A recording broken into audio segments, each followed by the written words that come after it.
The last time I was this excited, let me tell you honestly, is when Anthony Hamilton was in the country. Wow. And he was on time. Like you. Wow. And he couldn't even sit down. Yeah. He was also excited. Yeah. So when you tweeted and you posted it even on Insta that, you can't wait for today, I was like, you see? Yeah. Things are connecting here. Yeah, I think there's those shows that just mean a lot, and I think this is one of those for me. Like, I've always wanted to be on top 10 at 10. Langa Mavuso on my top 10. Congratulations on the nomination, man. Thank you. I appreciate it so much. It's amazing now that, in fact, Shimza as well was tweeting a lot about this. That now that you're getting these nominations and we see you on the stage, that's what people see. They don't see the route and the hurdles. Yeah. Before getting to the summit. I want to go there. Do you remember that gig you went and performed at, whether it's a bar or a club, and you were standing and singing and people were not paying attention to you? You know, the thing that actually made me want to create my own music is that I used to do a lot of corporates in university. Okay. Let me take this off. Yeah. I used to do a lot of corporates in university, and I remember we were doing the State of the Nation address dinner. Okay. And there had been drama inside of Parliament before they came for the dinner. This is like 2016, I think. Yeah. And we're singing our hearts out, and these people are talking and eating, and that's when I was like, I know it. I need to be on a stage where people came to see me, and they want to see me. They are not forced to see me. Yeah. And so that's what were you singing? What were you singing then? Cabaret. We were singing covers, you know. And that's another thing is that, like, as much as I can sing the Luther, I don't necessarily have Luther's tone. Yeah. And so it's a little bit of a fight to sound like him, because people want you to sound like that artist. And I think it's important to sound like yourself. Have you ever been made to cut your set? No, I don't think we have, Banda, no. I don't think we've ever had to cut a set. Because, the worst can happen when you perform, right? Yeah. And when people don't know you. Yeah. Another gig that I actually once had that was terrible for me is one where I had done sound check, and we had come in with my own engineer, and we'd done sound check, we were ready, and then a couple people played before us. Yeah. And we had set our settings and saved the settings on the machine. Yeah. And then as soon as we play, the last engineer literally takes the whole board down, and essentially we had to start sound checking as we were playing the show. And I'm a little bit like Nina Simone when I'm on stage. Like, I have to speak my mind. Yeah.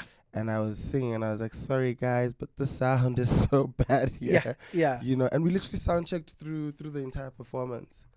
And I said, I'm never playing this venue again. Because of exactly that. Yeah. And these are the struggles that we never hear about. You definitely go through those things, because I also just think that sometimes when you take it seriously and people don't take you seriously, they sometimes feel like you're not worthy of the things that you're asking for, you know? Yeah. And quality sound is sometimes one of those things where you'll come to a venue and say, the least you can do for a music event is make sure the sound is proper. You know? So, yeah. Let me give you my pet peeve. And this is, it also goes to Banda, so your musical director. And then we are on the same bill, and I'm there as a DJ. Yeah.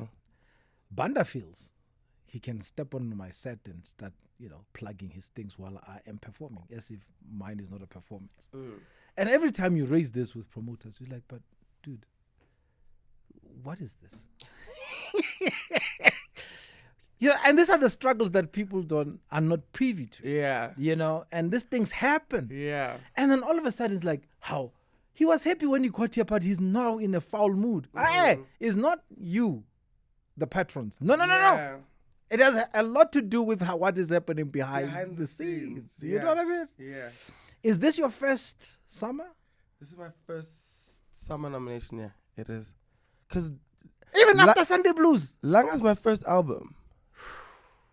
Sunday Blues was a single, and for a very long time I was I was doing singles. I did Mvula, I did Sunday Yes. Blues, did Inklizio, Yes. and then this is the first album. So this is the first body of work that was eligible for a summer. Oh, it must be an album. You have to have they changed it last year. I think you can also have an EP now. Okay. But you had to have an album to submit. Because I mean, if we had submitted Sunday Blues, I mean, come on. As a we single, have to be honest. It has to be. We have to be honest. I think that song has transcended like time and space, and so we couldn't just because of that fact. Are you saying even now you can't just submit a single?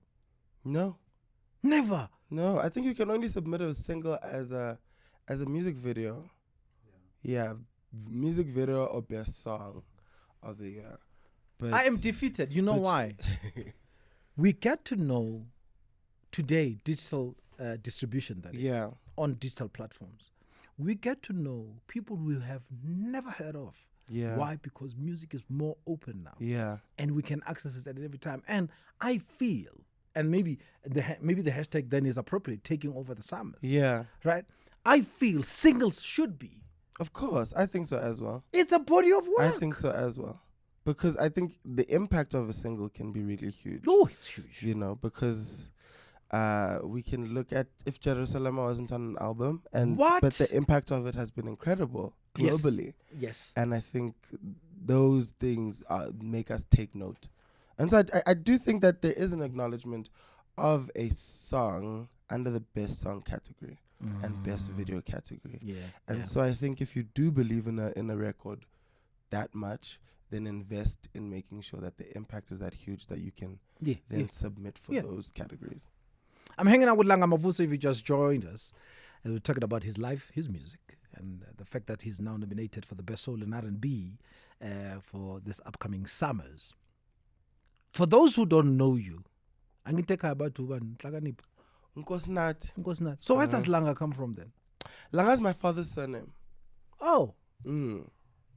Langa is my father's surname. So I grew up with my mom. I hate the word stepdad so much. I grew up with my mom and my other dad. Yes. I think he married my mom when I was like 2. Okay. And so I always used my mom's maiden surname, which is Mavuso. Okay. And they were Mutaung. Oh. So I grew up with the Mutaung and Sbego family. Yes. Like in my upbringing. Yeah. But as a young man growing up, you kind of have a yearning to belong, and apparently it hits you as soon as you pass 12 years. Yeah, I think it happened for me there the most when I really wanted to understand who am I, and I mean I appreciate my dad for everything he's done for me, but I wanted to know where do I come from, and who the people that look like me, where are they? You know, and so I reached out to my dad and got to know the Langa family and went to Tongat and as a singer and just got to know my family. Wow. And so changing surnames has always been a weird thing for me. I'm like, I'm not sure if I want to change my surname. Yeah. But I do want to identify with that part of me. And so I thought the best way to honor both of my parents was to use both of their surnames and to acknowledge both of them. And so when you say, and now Langa Mavuso, you acknowledge both ancestors and you acknowledge me in my wholeness. But another thing that I loved so much about Langa is that it means sun. And the sun is the brightest star in our orbit. Listen, the battery of life. Yes, and it gives us warmth and it gives us life. And so that's what I want to do with my music. I want to be like the sun. Oh, yeah. And bring you warmth and light. And the bug, the music bug? Ooh, yeah, music was always going to be a thing. Is it? Yeah. So my parents, they used to sing in a choir. I used to do choir competition. Like, I grew up at Standard Bank Arena.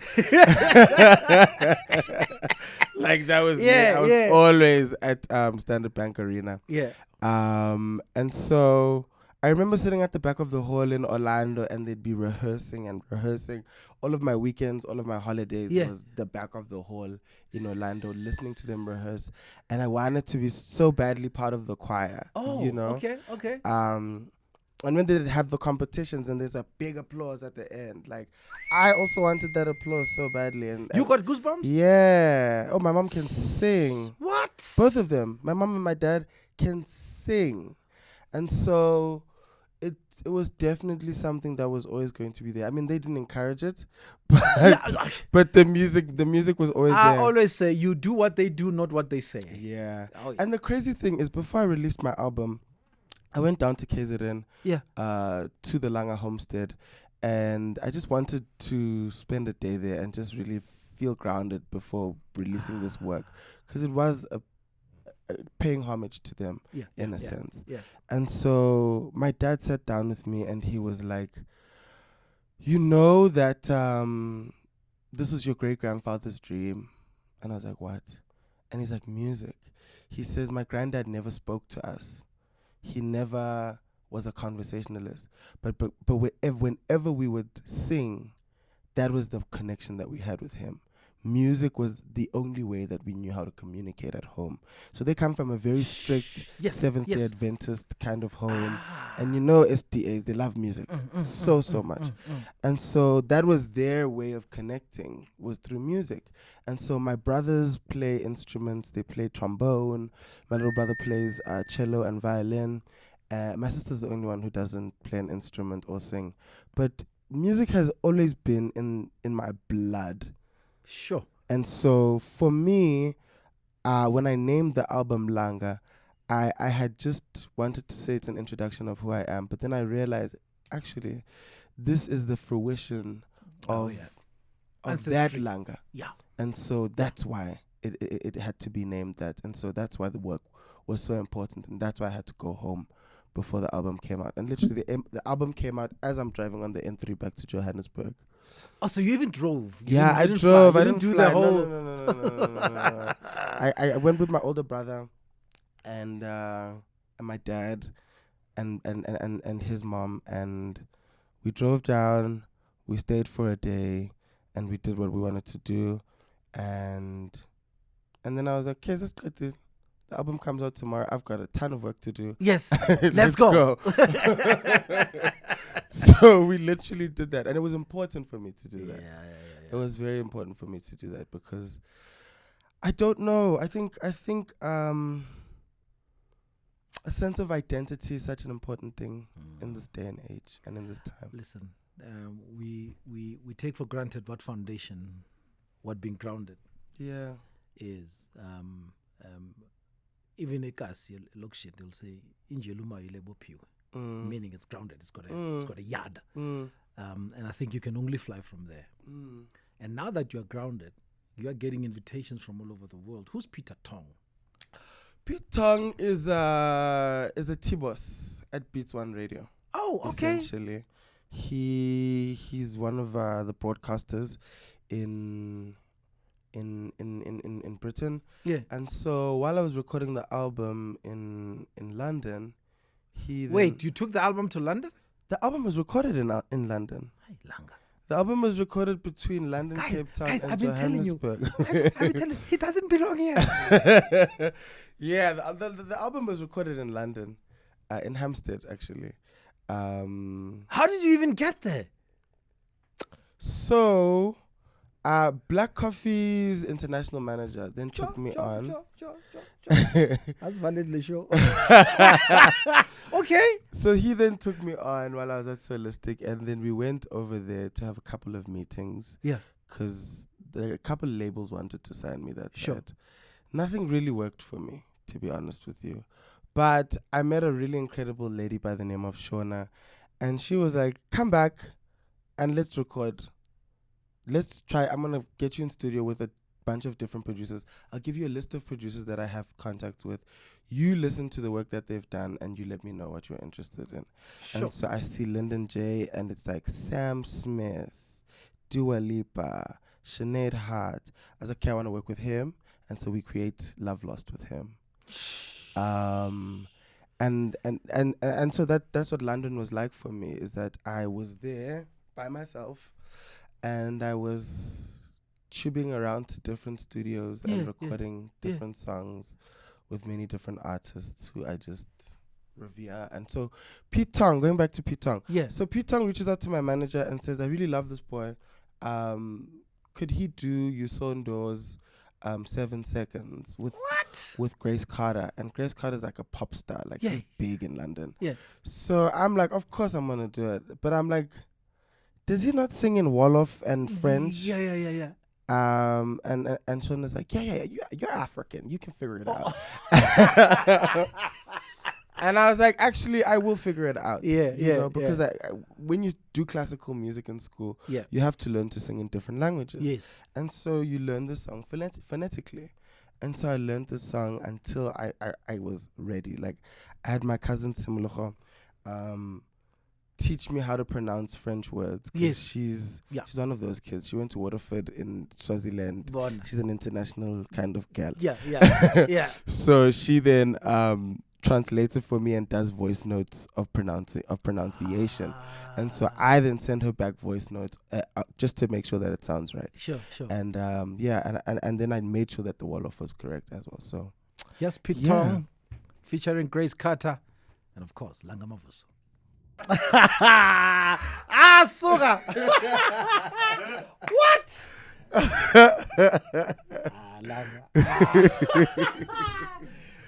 Yo.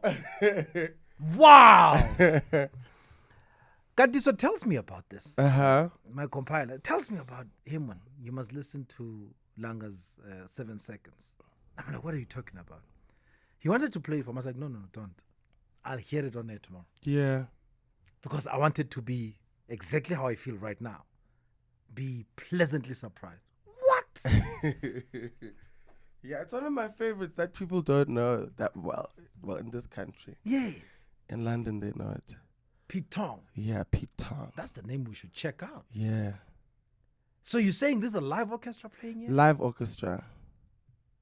Absolute live orchestra. That was the best thing for me about being in London. Is like I realized how much structure and investment goes into the music industry there. Which then makes sense. Why Tom Misch? Yeah. Why Jordan Rakey? Yeah. Left their homelands to be in London. Yeah. In fact, before I recorded Love Lost, Tom Misch had just left the studio. What? Yeah. And then? I literally missed him. Like, as I came in, then Lyndon says to me, you know, Tom was just here. And I'm like, Tom who? He's like, Tom Misch. I'm like, no, call him to come back. Yes, he has to come back. He has to. There's no way. And he's like, no, he's leaving. Like, he's going to the airport. Oh. He was leaving. But literally, then I watched Lyndon J's Instagram. And, like, I'll see, like, Ruben James, who plays for Sam Smith, you know. And then I see Tom in there. And I'm like, I've got a video in that very studio recording Love Lost. And that was the craziest experience for me because Lyndon's studio is, like, in a basement. Yeah. So you get into the basement, and there's this long room with a bunch of pianos and then a drum kit and, like, just instruments all over the place. And then we sat there like it was awkward for like a while. We just talked. And then Shauna's like, oh, let's get a song going. And I'm like, oh, God, what are we going to do? Yeah. And I was like, you know what? If every song starts with a chord, let's just do a couple chords. Play him like 3 chords. And he goes, I've got an organ in here. I should play it on the organ. It works. Plays it on the organ. And I'm like, oh, then the words came. And I just said, I've got scars in my eyes. I've been wrestling the stars. And he's like, okay. And he's like, how do you want it to sound? I was like, it really needs to sound like an old school record. Yeah. And he opens this cupboard and there's like, I swear, over 200 mics in there. And he's like, he collects mics. I was like, what?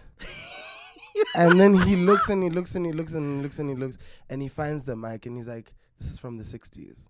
And he's like, we're going to get that crackle. And if you listen to Love Lost, like, yes, it's got that. It's got that crackle, like that very old school sound. And so we were able to do that for that song. And so it was just, it was a pleasure. Hi. I'm hanging out with Langa Mavuso, and we're talking about his nomination for the Summers. Something that is very exciting from his album Langa. And there's also still Nkosinathi that you did with Loyiso. Wow. What a singer. Eh? What a singer. Loyiso's a beast. Sure. There's very few people that I like revere as singers in this Yeah. country. Angikho lapho. Ungabi lapho. Mina ngilapho. And that's the honest truth. There's very few people that I revere as singers in this country. And he is just an incredible talent. Yeah. And Twitter forced us to actually collaborate. Is it? That was the reason why we did that song. Was it Twitter? Literally every day I would wake up. Langa and Loiso should do a song. Langa and Loiso. Never. Every single day. And then I literally DM'd him one day and I said, I'm so tired of waking up to tweet about this. I was like, do you not just want to meet up and do a song? And he gives me his number. And Loiso, then we WhatsApp for a while. And then he sends me another like piano, him just playing piano. And I'm like, cool, I'll write to this. And like, I'll play instrumentals while I take a bath. Yeah. Because it's just easier for me to write. Because in the bathroom. Yeah. So then I play it and I write, go to studio. And the studio is actually where Black Diamond lives. Dumiso and Tanya. Okay. So they're there. And then Dumiso actually plays me Intlizio by mistake, right? He plays the chords. He plays these chords that they'd been working on. Yeah. And then Loiso comes back, and I said, we're not doing that song that we were doing. We're doing this one. Yeah. I said, Dumiso, play it again, this one. Yeah. And he's like, no, Langa, this is. I said, I said, I can go home. I don't mind. Like, me, I don't mind. One thing about me, I will go home. Yeah. And he's like, okay, fine. So then I write my verse, and then I do the pre-chorus for that. And then I literally just played it every day in the car before it came out. And I said to him, this song is powerful. Yeah. I was like, we have to put it out. We have to play it now. Yeah. More like the story behind the music. It is Kaya 959 on the street on the year. It is my top 10. Langa Mavuso is here, nominated for a summer, and he's taking it. Thank you. Done. Speak it to existence. Truly. Bona ba mametse ba Mavuso ba mametse ba Langa ba rutlo. Yeah. Also tole nomdlaka. Thank you. Umshengo shabalala. Hey. What's next, dude? So we're currently working on the second album. Oh. Yeah. Full album. Langa, you're gonna kill us. Yeah. From singles. Yeah, and to I'm EPs. sitting with a beast. I'm sitting with Tbose, who is just genius. He's absolute genius. And for me, the second album is exciting because, like, I've been really, like, digging into the South African archive of music. Yes. Just trying to find what makes us us. Yes. And what makes us special. What did you find? You don't even want to know. Like, give me one. I don't want to talk too much, but like we're working on an album. I think that's going to celebrate the music of South Africa, but also will put us at a global standard even more.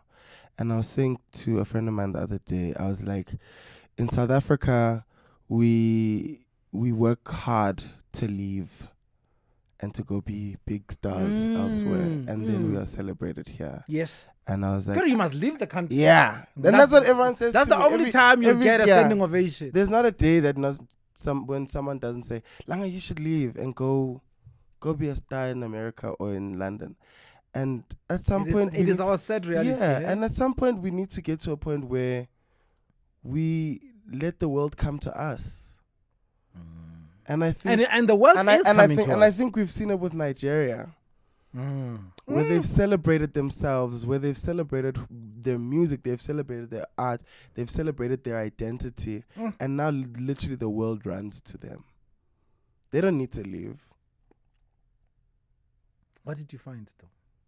Well, you'll hear it next year. Next year. You'll hear it. It's coming out next year. I mean, just think about this. Dabo Zulu had an album out with a completely African orchestra. Sure. Right? That's the type of musician I'm working with right now. And so if we listen to what makes us great, and then we sit with people who are great, and we learn from them, we can only grow. And that's my biggest lesson in life, is that remain teachable. Oh, yeah. You have to remain teachable. Listen. If there's anything you didn't hear today, at least hear this. Yeah. Remain teach. You know, that's the only thing that drives what I do. Wow. Remain teachable. I can work with anyone. Yeah. Because of exactly that value system. Yeah. Remain teachable. That's it. With discernment, though. Of course. No, of course. You don't just take anything. Yeah. Because there are standards here. Yeah, right? truly. So, and you must earn the audience. Of course. I'm going to give you. Of course. Right? Yeah. And then I'm open to hear or to even see what you see. Yeah. And who knows where that can take us. Wow. Yeah. Is there a question I should ask you? I don't know. I don't know. That's the thing about being a fan. I don't know what to ask you because as long as I have the music, man, I'm happy. And I mean, the music is the most important thing. I think that what we've been able to capture has been really incredible. Like, my journey through music has been so incredible. Yeah. You know? Yeah. And I always read people on Twitter go, "Oh, you know, Langa, you're so underrated." I'm like, to who? Yes. yes. Underrated to who? Yeah. I am a world-class musician. Danke. Do you know what I mean? Danke. And when we do shows, it is spectacular. It's a full band. I am with told the that your most shows are something else. It's the most special thing ever. And literally, for me, we rehearse so we can learn the music, so that we can really know it, so that when we get on stage, like, the spirit needs to take over. Talk about spirit. Would you give us a one gospel song? There's a song on the album called Spirit. And that song will make you dizzy. Hi. Yeah, man, it's a prayer. It's such a prayer, that song. It's a prayer because I'd gotten to a place in my life where I just felt so confused and so lost. And I was like, who are these people around me? And what is this life that I'm living? You know, where you just really are surrounded by people who don't wish well for you, but pretend like they do. And so I really literally had to pray about finding home and restoration. And so that's what it was about. Literally, the song, the first part of it is literally my prayer. And then I go, Spirit. Like, I just literally cry out to Spirit or God. And the second part is just piano. And so it's almost an invitation to the listener to pray for themselves. Sure. That song is just special. I love gospel. Like, I grew up on gospel. My mom literally only plays gospel in her car. That's all that we ever heard. And so for me, the people always go, there's so much soul and spirit in your music. There's just like something. And I'm like, I mean, it's God. Because I'm able to be open and vulnerable and unafraid. Because I know that I'm covered by grace. Next year, ne? That's what you said, I guess. Next year when? I don't want to give dates because then, you know, Twitter. One thing about Twitter is that they will hold you to it. Yeah. I will hold you to it. So next year. Bring home that summer. Please.